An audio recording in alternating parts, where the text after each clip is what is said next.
या अस्वस्थ व्यवस्थेमध्ये नरेंद्र मोदींना माझा असणारा एक सवाल आहे आणि तुम्हाला सुद्धा असणारा तो सवाल आहे. एका मिनिटात उत्तर द्यायचं, जास्ती विचार करायचा नाही. एका मिनिटात उत्तर द्याल सगळे. मोदी नंतर दुसरा पंतप्रधान कोण?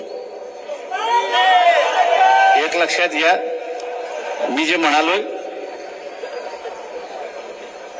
बायफट चर्चा करायची नाही, बडबड करायची नाही. तुमच्या डोक्यामध्ये कोण नसल्यामुळे माझं नाव घेऊन मोकळा झाला. उद्या दुसरा कोण उभा राहिला तर त्याचं नाव घ्यायला आणि मोकळा व्हाल. माझा सांगण्याचा मतीत अर्थ असा आहे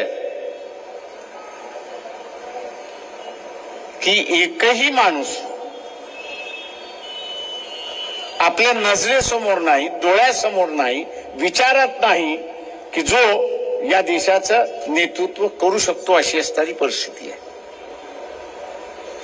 ही जशी बीजेपीची परिस्थिती आहे तशी काँग्रेसमधली आहे, ती राष्ट्रवादीमधली आहे, ती दक्षिणेतल्या राजकीय पक्षांमध्ये आहे, उत्तरेतल्या राजकीय पक्षांमधली आहे. ही अवस्था काय झुतवते? ही अवस्था आपल्याला काय सांगते?